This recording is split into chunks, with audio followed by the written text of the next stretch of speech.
오늘 주시는 하나님의 말씀은 시편 72편 11절로부터 마지막 19절까지 말씀입니다. 할렐루야. 오늘 시편 72편 11절부터 마지막 19절까지 말씀을 통해서 어제에 이어 우리의 진정한 평화의 왕이 되시는 예수 그리스도를 보게 됩니다. 자, 그 내용으로 들어가 보시면 11절입니다. 만왕이 그 앞에 부복하며 열방이 다 그를 섬기리로다. 우리 예수님은 우리의 왕이시라 그랬습니다. 원문에 보면 이렇게 되어 있습니다. 그분께 엎드려 절할 것입니다. 모든 왕들이, 모든 민족들이 그분을 예배할 것입니다.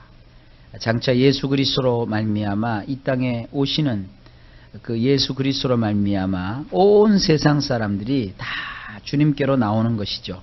그래서 그분께 이 절한다라고 하는 것은 예배한다라는 것입니다. 모든 왕들이, 모든 민족들이 그분을 예배하게 될 것이라는 것을 여기서 말씀하고 있습니다. 구약에서는 이스라엘 사람들이 어떤 생각을 가졌냐면 이스라엘 사람만 하나님이 사랑하시고 이스라엘 사람만 하나님께서 함께 하시고 또 이스라엘 사람하고만 하나님이 상대하셔서 이스라엘만 구원을 받는다 하는 생각을 가졌어요. 그래가지고 혹시 이스라엘 사람이 아닌 사람도 하나님을 경외하려면 그들이 이스라엘 사람이 돼야 됩니다. 그럼 어떻게 이스라엘 사람이 되느냐? 남자일 경우에는 할례를 받게 했어요. 그래서 그들이 언약의 백성이고 율법의 백성인 것을 보여라. 곧 이스라엘 사람이 되어라. 이제 그런 조건을 내세우면서 이스라엘이 어떠한 그 폐쇄성을 가지게 되었습니다. 그러나 주 예수 그리스도께서 우리에게 이루신 것은 우리로 하여금 이스라엘 사람이 되라고 하는 것이 아닙니다. 우리는 이스라엘 사람들이 되어서 하나님을 섬기는 것이 아니라 이스라엘 사람들은 아무것도 아니지만 그들을 일방적으로 사랑하셔서 그들을 선택하시고 그들을 하나님의 백성으로 삼아주신 그 하나님께서 우리 역시도 아무것도 아니지만 주 예수 그리스도로 말미암아 우리를 택하시고 우리를 부르셔서 하나님의 자녀로 삼아주신단 말입니다. 그래서 이스라엘 사람만이 하나님께 나오는 것이 아니라 이스라엘 사람들이 아니더라도 모든 나라, 모든 백성들이 주의 부르심을 따라 주님께 나오는 것입니다. 주님께 나와서 이스라엘 백성들이 하나님을 섬겼던 것처럼 그들도 각자의 위치에서 하나님을 섬길 수 있는 시대가 열린다는 것입니다. 사마리아에 있는 그 여인을 주님께서 만나셨을 때 이런 말씀을 하셨어요. 여인은 이스라엘 사람들이 주장하고 생각하는 것을 얘기합니다. 우리가 하나님께 예배하려면 예루살렘으로 가야 됩니다. 그러나 우리 예수님께서 뭐라고 하셨습니까?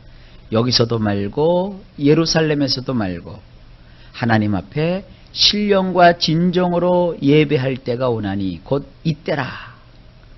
그래서 하나님께 나가는 자들은 다 신령과 진정으로 하나님을 예배하라 그랬고 하나님께서는 이렇게 신령과 진정으로 예배하는 자들을 오늘날도 찾고 계신다 하면서 그 예배의 테두리를 이스라엘에게 국한했던 그 모든 것이 실제로는 온 세상을 향한 것임을 우리 주님께서 우리에게 보여주셨습니다. 그런 그 시대가 열리는 것을 시편에서 말씀하고 있는 것입니다. 12절입니다. 저는 궁핍한 자의 부르짖을 때에 건지며 도움이 없는 가난한 자도 건지며. 원문에 보면 이렇게 되어 있습니다. 왜냐하면 그분이 도움을 청하며 울부짖는 가난한 자들과 아무도 도와줄 자 없는 고통당하는 자들을 건져주시기 때문입니다.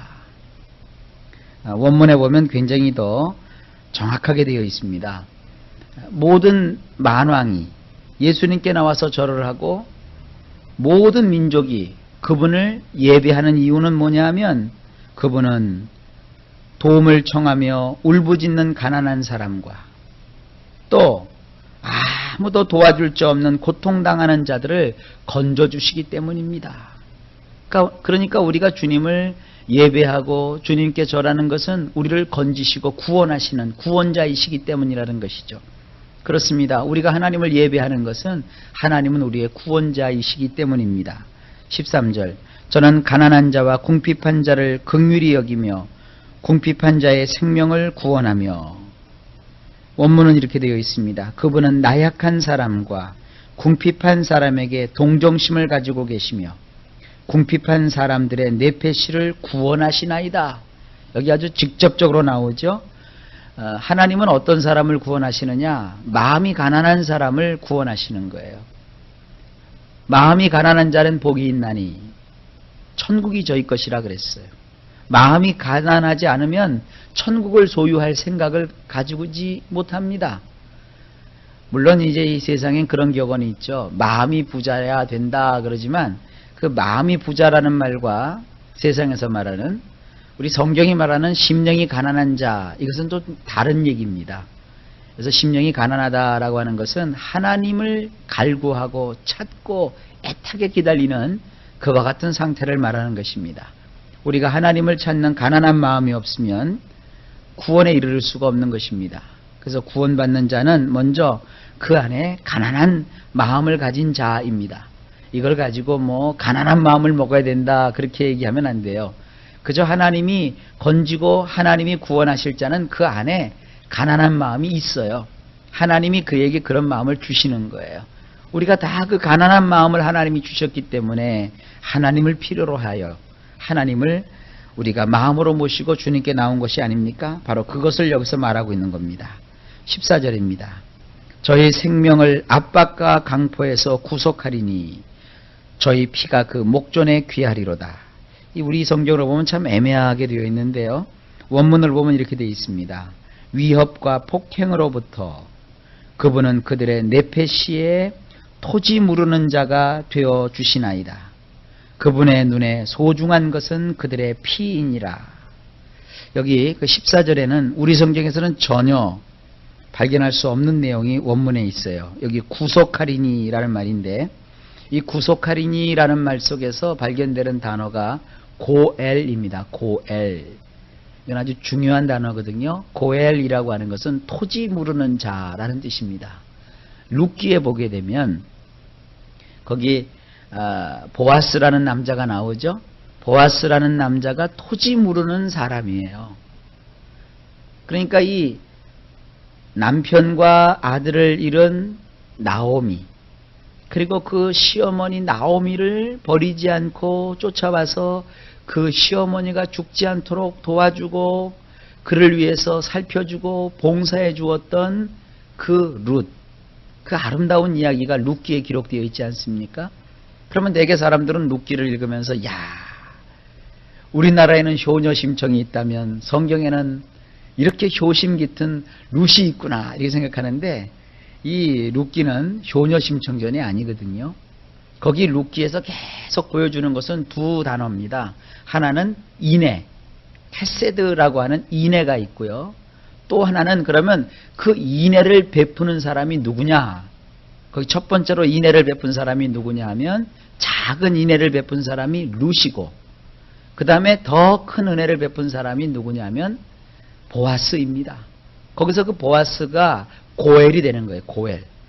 만약에 보아스가 토지 무르는 자로서의 그 권한과 의무를 행사하지 않았다면 룻이라는 여인이 건짐을 받지 못하는 것이죠.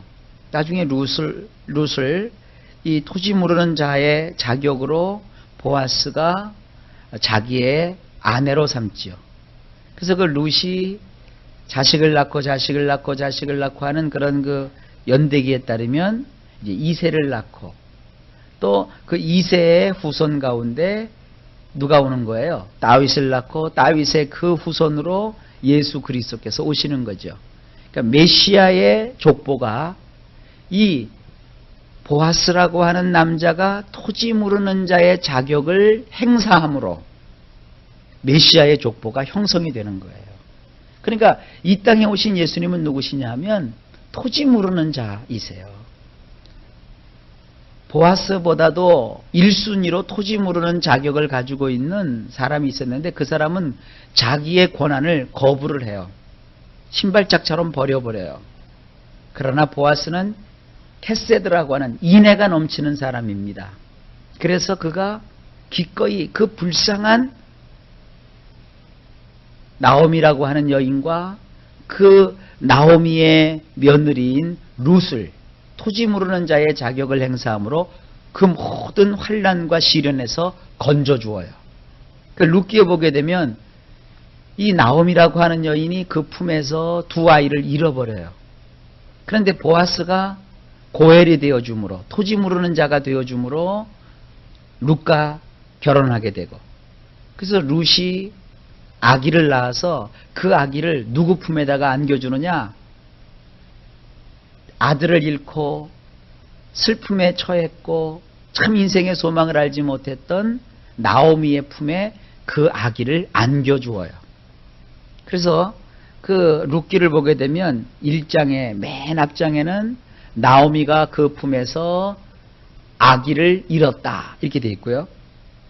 룻기 맨 마지막 장에 가보면은 나오미가 그 품에 다시 아기를 안았다 이렇게 되어 있어요. 그러면 나오미가 아기를 잃어버렸는데 아기를 다시 갖게 된 것은 바로 이 고엘이라고 하는 토지 무르는 자가 있었기 때문입니다. 이 정도 얘기하면 무슨 얘기인지 알아들으실 거예요. 여기 바로 예수님이 누구시냐? 토지 무르는 자가 되신 거예요. 어떻게 토지를 물으셨느냐?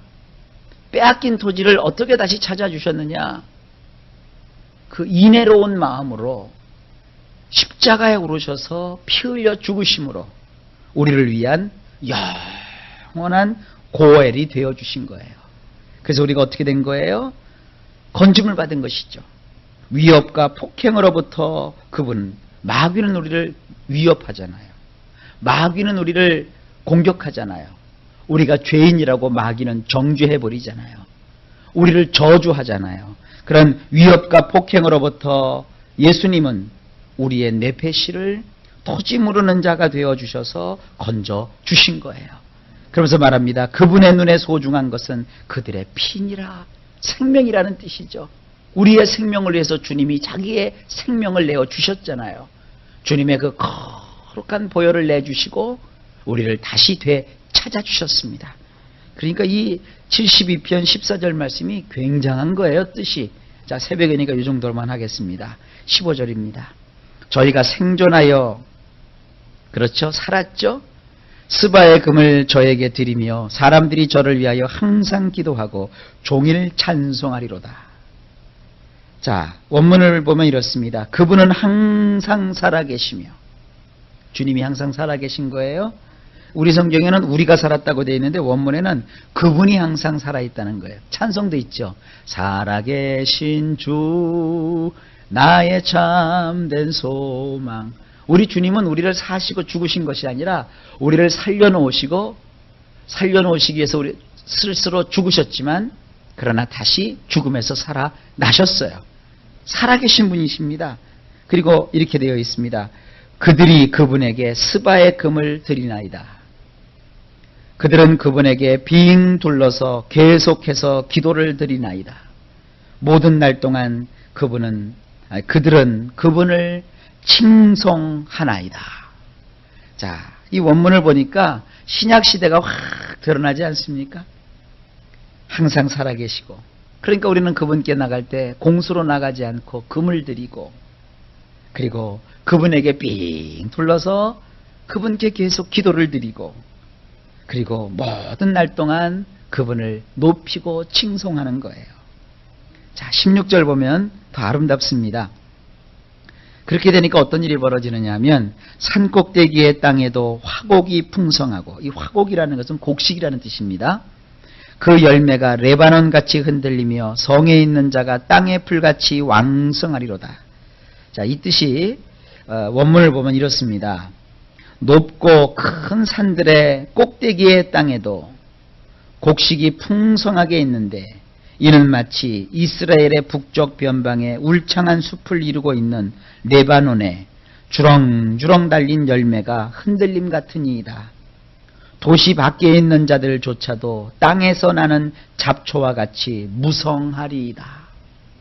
이게 되게 곡식이라고 하는 것이 산꼭대기에서 맺히질 않잖아요. 그런데 주님이 오셔서 백성들을 살려놓으시니까 그 온 땅이 회복이 되는데 심지어는 산꼭대기에 있는 땅에서도 조차 곡식을 얻는 거예요. 그리고 성 안에 있는 사람만 잘 되는 게 아니라 성 밖에서 사는 사람들조차도 땅에서 잡초가 얼마나 잘 자라요. 잡초라는 놈은요, 뽑아줘도 자라죠. 잘라내도 무성해지죠. 그러니까 이렇게 예수 그리스도께서 우리를 구원해 주심으로 어떤 일이 벌어지느냐 하면 도무지 곡식이 자랄 수도 없는 곳에서도 곡식이 자라고요. 얼마나 그 곡식이 잘 연결었느냐 하면 이스라엘의 그 북방 병방지대가 레바논 지역인데 그 레바논에는요, 과일들이 많이 나고 숲이 우거져 있다고요. 그러니까 벼라든지 밀이라고 하는 것이 뭐 조그맣잖아요. 그런데 그 밀알 하나가요, 사과만 하고 배만 하고 막 이렇게 크게 열린다는 거예요. 그러니까 그렇게 풍성해진다는 것이죠. 그리고 이 성 안에 사는 사람은 어떤 특권을 가졌거든요. 왜냐하면 전쟁이 나면 성 안의 사람들은 보호를 받잖아요. 그리고 성 속에 사는 사람들을 위해서 성문을 열었다 닫았다 하면서 보호를 해주잖아요. 근데 성 밖에 있는 사람은 보호를 받지 못하잖아요. 그러니까 아무래도 성 밖에 사는 사람들이 위험에 많이 노출이 되어 있죠. 그러나 예수 그리스도로 말미암아 성 밖에 살고 있는 이방인들에게도 주님이 함께 해주시니까 이방인들이 잡초가 무성해지는 것처럼 그들이 무성해진다는 거예요. 그 이방인들이 누굽니까? 우리예요. 그러니까 예수를 믿는 것이 뭐예요? 풍성해지는 거예요. 여러분 생각을 해보세요. 벼가 열렸는데 쬐끄만 나달로 열린 게 아니라 벼 나달 하나가 말이죠, 아이 머리통만한 배만하다고 한번 생각을 해보세요. 그런 게 막 주렁주렁 매달려서 흔들거리고 있다고 생각을 해보세요. 이게 얼마나 풍성한 것입니까? 예수를 믿는 거, 주님을 아는 거, 주님을 우리가 모셨다는 것이 이렇게 풍성한 삶이 보장되어 있는 것입니다. 그 다음에 17절입니다. 그 이름이 영구하며 그 이름이 해와 같이 장구하리로다. 사람들이 그로 인하여 복을 받으리니 열방이 다 그를 복되다 하리로다. 원문은 이렇습니다. 그분의 이름은 영원할 것이며 앞에 있는 태양과 같이 그분의 이름은 영구히 휘황찬란할 것이니이다. 모든 나라들이 그분으로 인하여 복을 받을 것이며 저들은 그분을 높이 칭송할 것이니라. 18절입니다. 홀로 기사를 행하시는 여호와 하나님 곧 이스라엘의 하나님을 찬송하며, 원문은 이래요. 이스라엘의 엘로힘이신 여호와 곧 엘로힘을 찬송하나이다. 그분은 혼자서 놀라운 일을 행하시는 분이시나이다. 그렇죠. 주님은 혼자 그 모든 일을 행하셨죠. 주님 홀로 우리의 구원을 이루셨잖아요. 구원보다 더 놀라운 일이 어디 있습니까? 우리가 구원을 받아 하나님의 자녀가 된 것보다 더 큰 기적이 어디에 있습니까? 이 놀라운 기적을 주님이 홀로 이루셨습니다. 그래서 우리는 어떻게 합니까? 19절에 그 영화로운 이름을 영원히 찬송할지어다. 온 땅에 그 영광이 충만할지어다. 아멘, 아멘. 원문은 이렇습니다. 그분의 영광스러운 이름을 영원히 찬송하나이다. 온 땅에 그분의 영광이 가득하리이다. 아멘. 그리고 또 아멘. 이 아멘이라는 말은요, 반드시 그렇습니다, 옳습니다, 확실합니다, 이런 것인데 한 번만 아멘 해도 좋은데요, 아멘 그리고 또 아멘 그랬어요. 이 아멘 또 아멘, 이것을 우리 예수님이 자주 사용하셨어요. 신약 성경에 보면 우리 예수님이 이런 표현 쓰시죠. 진실로 진실로 내가 너희에게 이르노니. 근데 한 번만 해도 좋은데 주님이 진실로 진실로 그랬죠. 근데 우리 성경에 진실로 진실로라고 번역된 것을 원문으로 보면 어떻게 되느냐면 아멘 그리고 또 아멘 이렇게 되어 있어요. 그러니까 여기 보면 우리 예수님이 아주 성경에 나와 있는 표현들을 그대로 쓰신 거예요. 근데 아멘 한 번만 하면 좋은데 아멘 그리고 또 아멘, 우리식으로 하면 진실로 진실로 이렇게 되어 있다고요. 맞고 또 맞는다, 옳고 또 옳다, 그러면서 주님이 말씀을 하신다고요. 이게 우리 주님을 다 표현하는 용어입니다. 자, 시편의 두 번째 권이 끝나요. 이새의 아들 다윗의 기도가 필하다. 이새의 아들 다윗의 기도가 이제 끝났다라는 것입니다. 자, 이 72편의 1절의 시작 부분에 솔로몬의 시라고 해놓고 나서는 마지막 부분에서는 이새의 아들 다윗의 기도가 필하다 이렇게 돼 있죠. 그러니까 여기가 이 뒷부분 이새의 아들 다윗의 기도가 끝나다라는 것은 그 시편의 두 번째 권이 끝나는 맨 마지막에 삽입이 되어 있는 것인지 아니면 72편만 가리키는 것인지 이런 것 때문에 또 헷갈리게 되죠. 성경학자들이 여러 가지 말이 있는데 그건 뭐 평신도들이 그렇게 굳이 알 필요는 없고요.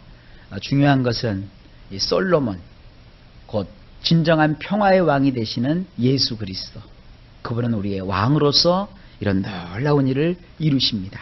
그래서 여러분들 시편 72편이 좀 새롭게 다시 보여주실 겁니다. 이 72편은 우리 예수님, 왕이신 우리 예수님을 높이는 거예요. 그러면서 다윗의 기도가 끝나요. 여기서도 잠깐 좀 얘기를 드릴게요. 다윗은 뭐냐 하면 왕이죠. 왕인 다윗에게 뭐라고 성경은 말하고 있느냐. 마태복음 1장 1절에 보면 뭐라고 되어 있습니까? 아브라함과 그리고 다윗의 자손 예수 그리스도의 세계라 그렇게 되어 있거든요. 그러니까 우리 예수님을 뭐라고 소개하고 있느냐면 다윗의 자손이라고 표현하고 있어요. 성경은. 그러니까 지금 이 시편 2권에서 다윗의 기도가 끝나면서 다윗의 시편이 끝나면서 이 72편을 배치시킨 것은 굉장한 의미가 있는 것입니다. 다윗은 왕이라고요. 근데 그 왕 같은 그 다윗 왕과 같은 예수 그리스도를 하나님께서 우리에게 소개하고 계신 거예요. 그래서 이런 그 성경의 흐름을 잘 보면 성경을 볼 때 더 재미가 있습니다. 자, 이와 같은 왕이신 예수님 때문에 우리가 살았습니다. 그 예수님이 우리를 풍성하게 해주실 겁니다. 우리의 피를 건져주시기 위해서 자신의 피를 죽이시고서 흘려주심으로 우리를 살려주셨습니다. 주님이 주신 그 생명을 가지고 오늘도 내일도 영원토록 우리는 하나님을 찬송하며 그분께 빙 둘러 기도하며 그리고 우리의 모든 사정을 내려놓고 하나님만 영화롭게 해드리는 이런 삶을 살아가야 합니다. 이런 놀라우신 축복이 저나 여러분에게 넘치시기를 예수님의 이름으로 간절히 축복합니다.